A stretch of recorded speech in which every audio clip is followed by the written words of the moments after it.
Hello, good afternoon, welcome to my humble model railway. Nice little video for you this afternoon. The first thing you wonder is why is my Hornby Tornado running backwards around the track, okay? And it's because it's running in. It's undergone some quite heavy repairs. Sorry, the trod went a bit wonky then.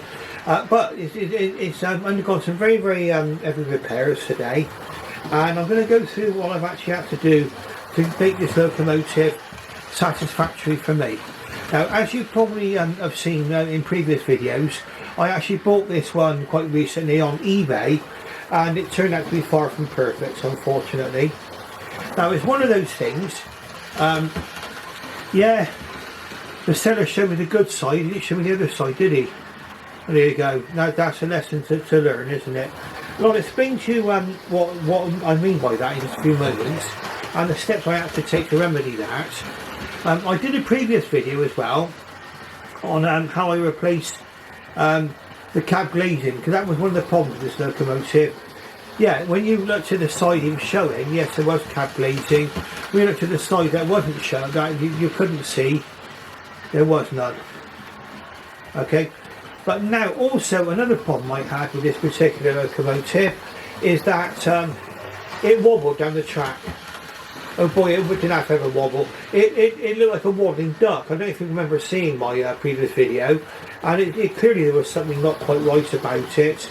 And I ran the locomotive upside down in my cradle, and it would appear that I had basically wonky wheels. Okay, so I don't know whether they got these wheels from a shop in China, I don't know. But anyway, that's beside the point. They needed replacing, so now it was quite a difficult little job to do. Now, I didn't actually film myself actually completing this repair, because at the moment doing something that fiddly and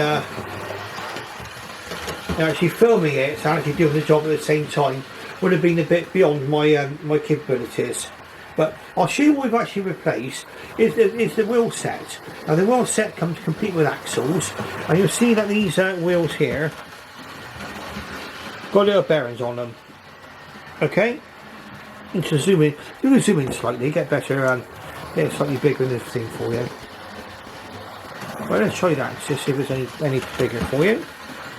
Sometimes it takes longer to focus if I zoom in. There we go. So there we go. We've got the wheel set there with the two bearings, and that's what you've got on the front axle.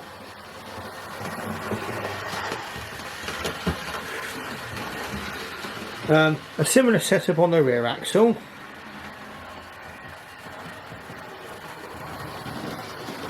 And the most complicated of all the three axles was the middle one. It's driven from the middle axle, and you'll see on these particular two wheels here, on the front and back wheels, you'll see there's nothing additional coming out there. That's where the crank pins actually go, okay, on there, right? But on the middle set of wheels,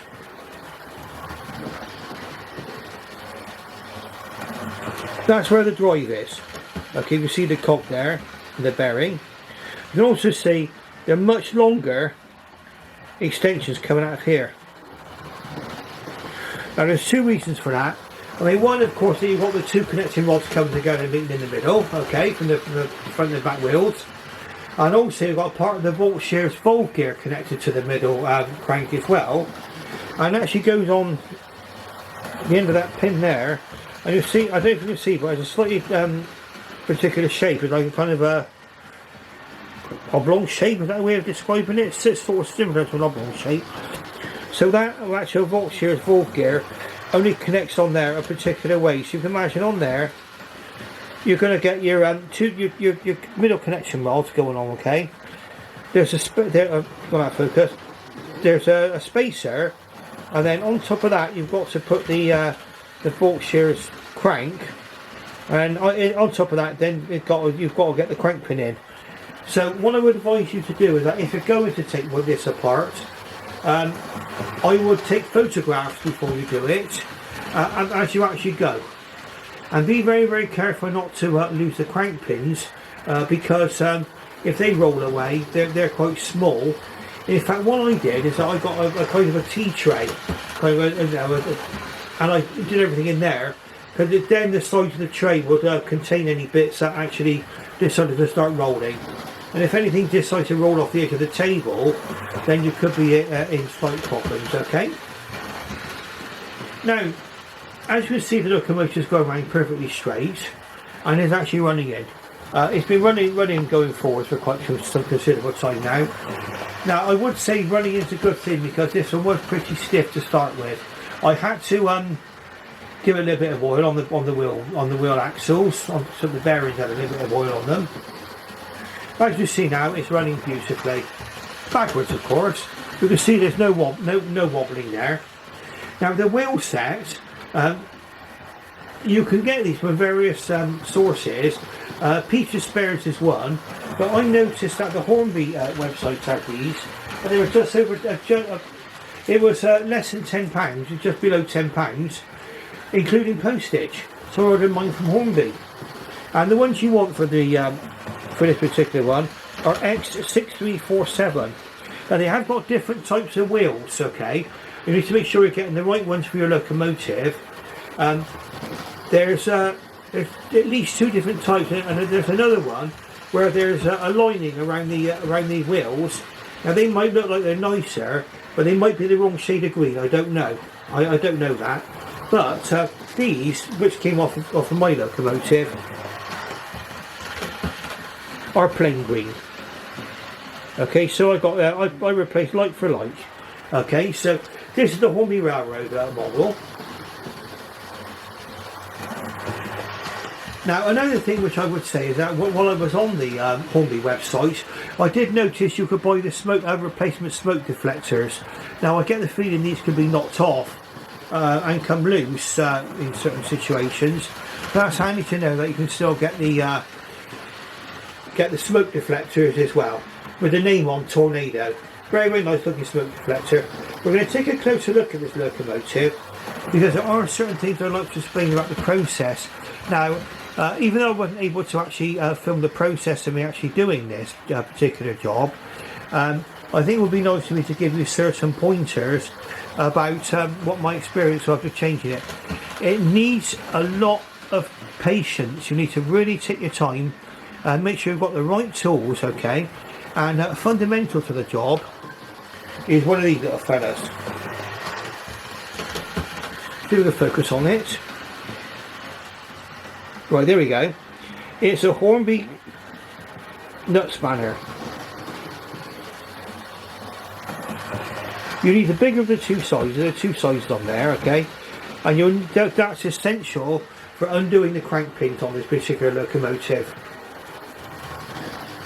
I wouldn't try to use pliers or anything else like that, because there is rather delicate bolt shears bolt gear on this one. I'm going to try and show you that in just a few moments time. Okay, so please stay tuned, and we'll go through all this together. And yes, this was another one of my imperfect eBay purchases, okay? I'll say the 2 defects, which I've now actually remedied, and I'm quite reasonably happy with this locomotive. I don't think there's anything else wrong with it. The motor was running really nice and smoothly. It just had the missing cab glazing, and there was also the wobble, which was caused by these wonky wheels, okay? And I could tell they were wonky because I ran it upside down in the cradle and added power to the wheels. Like they were spinning, you could see them wobbling. They were out of true. But for the sake of £10, I mean, that's all it costs. I mean, really, it's £10 plus all the time and effort it takes to actually change this wheel set.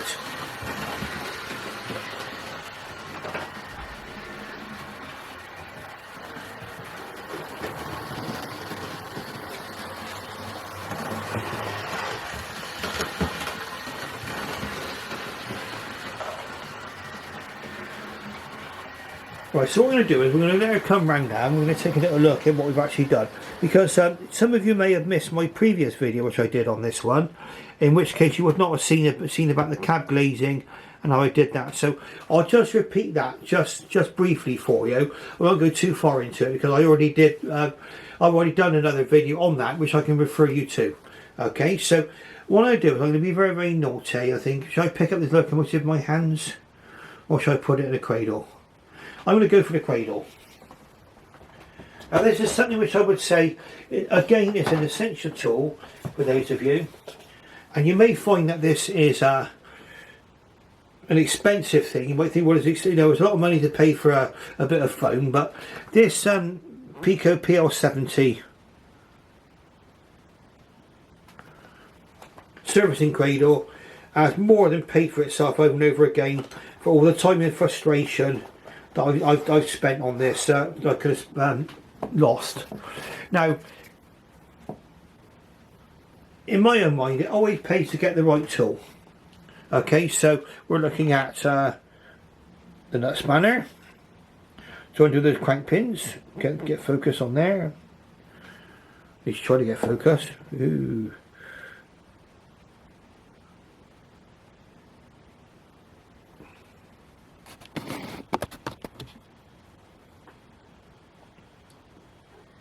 There we go, the nut spanner. Okay, so, and also you need the cradle.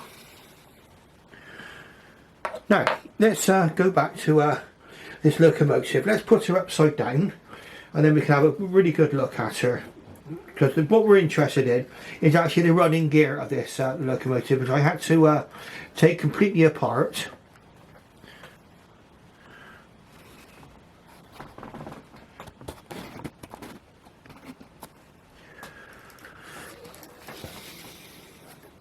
Now, what's the best way of doing this? I'm going to leave it down on the ground, I think. There we are, we're on the locomotive there. Let's move the tender out of the way. And we'll try and move the locomotive nice and close, and then we can see what we're looking at.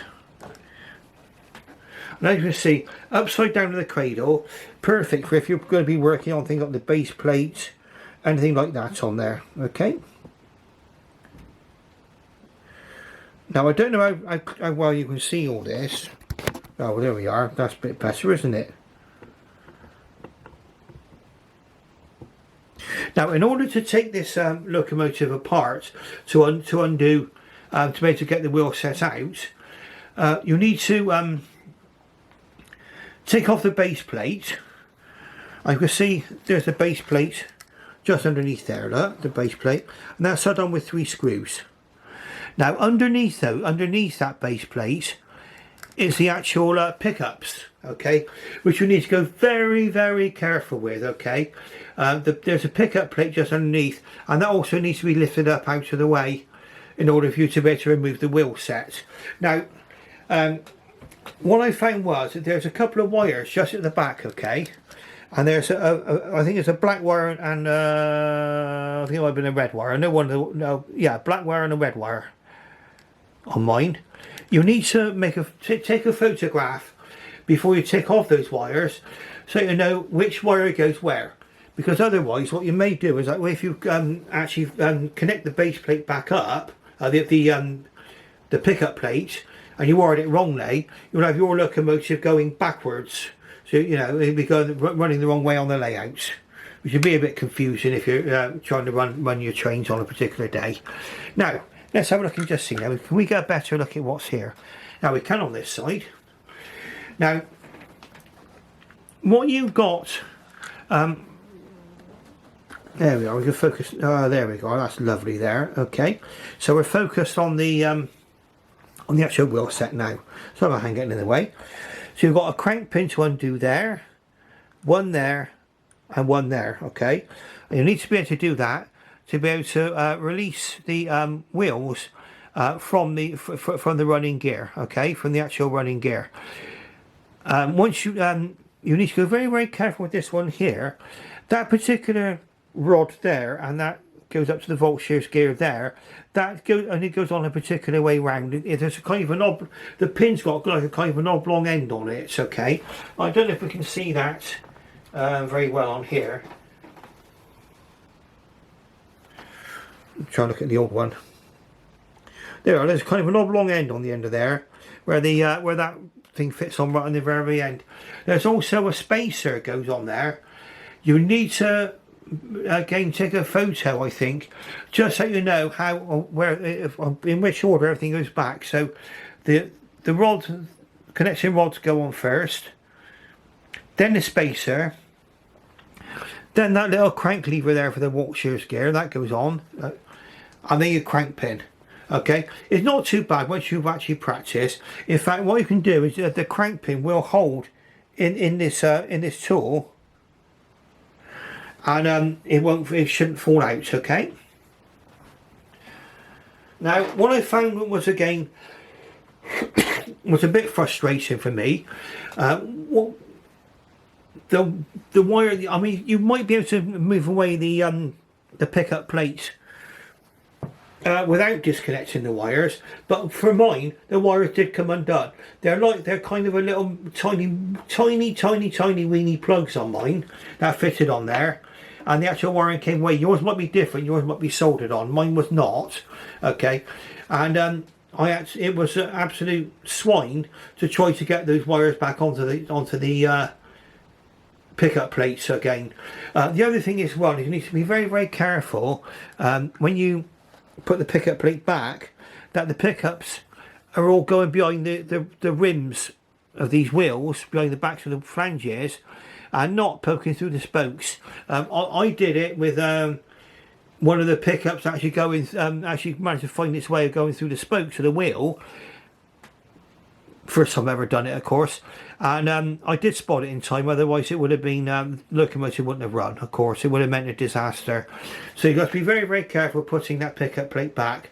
Let's say it's held on with 3 screws there, look. That's the outer plate, that comes off easy. You've got your pickup plate just underneath with the wire in. Okay, and you also got these where are we? Let's have a look. Yeah, and you can quite clearly see there's metal bearings on this old axle. That's what's nice about this, actually. When you get a new wheel set, it does come with all the new bearings. It's all assembled, ready for you to put on. Okay, so there you can see the bearings there, look. And they need to be located in slots in the axle. And it's also quite obvious which way round everything goes, because you're going to be accommodating that bump just there. That, we'll see my big fingers going there. That actually is where the cog goes. That actually accommodates the drive gear. Okay. Now, what I would say is, if you're replacing the running gear, don't throw the old wheels out, because you've got on there you've got spare bearings. Okay, just in case. But probably most importantly, and this is something I've had to replace on certain locomotives in the past, and that's this drive cog. See there, the drive cog? That goes onto the axle there, that black piece. They can sometimes split, okay? And again, I've got a spare. If they split, you'll have the motor running furiously, with your locomotive not running and not going very far at all. That has happened to me in the past as well. Okay? Again, make sure all the crank pins are in correctly, and that the connecting rods are actually fitted correctly onto the shoulder of those crank pins, are actually going through right way through the connecting rods. Otherwise, you won't be able to do them right up.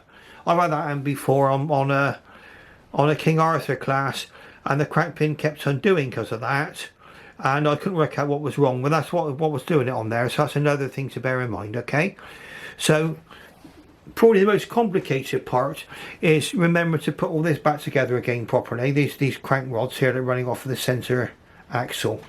Okay. Again, like I say, take pictures of how it all goes together, because that way it'll give you a guide as to what you should do. Another one of my major boo-boos, and it was an easy thing that was easily done. I think it was accidental, and it did take me long to work out what I'd done. And this can happen. Your front chuck there, you can see on the front of there's little catchers are pushing off the rails there. Make sure they're at the front, okay? These, for some reason, my front bogie, I don't know how it did it, it rotated by a whole 180 degrees. So now my front bogie was running backwards, okay, and that was causing the actual locomotive to derail. So it is worth actually looking at, just in case yours has gone like that. Like I say, it was a completely schoolboy error. And, you know, I've never been one of those now that I say I'll never make a mistake like that, because I just did, okay? So there we go. Some of the things you can see about features of this locomotive while it's upside down. The back wheels on there are fixed. They're flangeless and they're fixed. But they do seem to go nicely onto the track still. So it still does look reasonably realistic in my view. Ideally, I would rather have a swivelling rear pony truck on there. But it looks fine and it goes around the track fine, so I'm quite happy with that, okay? So, was it worth repairing? Yes, it was. I mean, if you receive a faulty locomotive from eBay, and it all depends on your winning list to do it, and sometimes it's a good experience to actually repair whatever fault there is on there. I mean, I always find that, I mean, okay, it's it can be frustrating doing fitting all these little parts, and you do need the right screwdrivers. I found a pair of tweezers was handy as well when I was doing all of this, and obviously the nut spanner as well for those crank pins. But it was well worth it, and I think when you fix something and get it running well again, and you've solved a problem, it gives you a sense of achievement. Oh, another point to watch out. I keep on coming out with things. Oh dear, I should have mentioned this and that, but it is important, and it's this. Just here, there's a reversing rod. I've hopefully glued that on securely now, and in fact, it's gone quite wobbly again. That can come off. And in fact, what I'm going to do is, when I get a chance, I'm going to put a spot of glue on there to hold it on. When I looked at various locomotives on eBay, all of them had those rods either missing or dropping off. Okay, so that's your reversing rod there. So what I'll do is when I get a chance, I'm going to glue that down more securely. Now, if you need to know about the full details about how I did this other repair, then go to my previous video. I did one which was in regard to this product here, gluing glaze. I did quite a comprehensive review of it, and you can see what I've managed to repair. There's a window on this side, you can see. Okay, the window, both windows, the window at the front of the cab and the side of the cab were both missing. Okay, we can see now the window's in there and the window's in there. Okay, and I was able to do that with gluing glaze. It's not perfect, I'll grant you that, it's not perfect, but it looks perfectly good. You wouldn't notice, I mean, honestly, I mean, with it on the truck and everything else, it looks absolutely fine, and it's better than having one missing. And I would say it's useful to know about gluing glaze, because you may have a locomotive that didn't come with the cab windows, and you can make the model more complete by adding them. We're off the locomotive again now, we've gone away. So like that, there we go. So we're back on Tornado once more. Now, yes, I mean you can sort of upgrade a model if you want to add cab glazing. One other way of doing it is if you can get some clear plastic, you can maybe cut out a window and then stick that behind the window frame. And that might look quite nice too. But I would still use the gluing glaze here, because that doesn't stain the plastic. Okay. Right. So here we go. We're going to go back onto the rails now. Let's get back onto those rails. And we're going to put our locomotive back on track. Now, I did have a coffee earlier. That's Mr. Train Buff here, #1 train spotter. That was a present from I had over Christmas. Okay, quite some time ago. But I quite like that mug. I thought I'd show you that one again, just in case you haven't seen it. Ideal Christmas present for your train loving friends, as long as they can sort of, you know, take a joke, so to speak. Now here we go, round we go. So let's get this onto the track now, and then we'll run around again. You can see the fruits of my labour.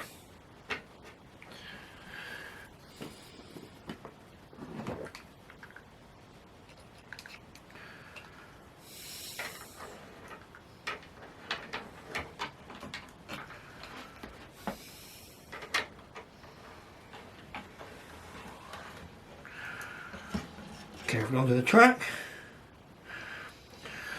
I'm going to run it backwards after we finish this video, but I'll let you see it go round forwards, obviously. I think that looks nice. And then we'll wrap things up for you, okay?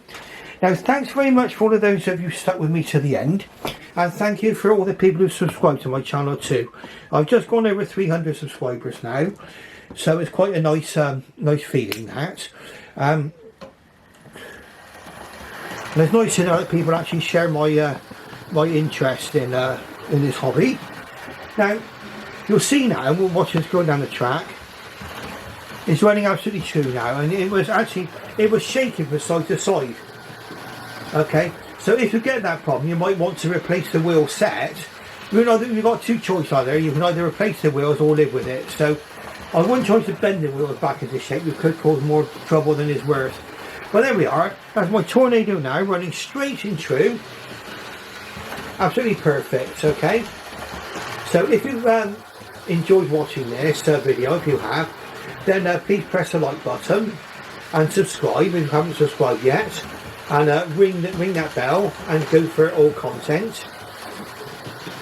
And for those of you who are stuck with me right to the end, thank you very, very much for your interest.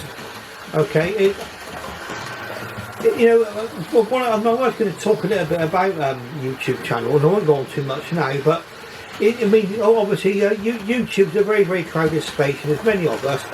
For those of you who, you know, I've subscribed to as well, I do try to keep up with your videos. And I try to make comments where I can, even if it's just a comment like, you know, nice one there, mate, or something, just to say I've seen it, you know. And if any of you have got any comments or any questions which you want to make, please ask. I mean, I will try to answer your questions best I can. Okay. And what I would say is now, thank you very, very much for watching. I shall bid you farewell and bye bye.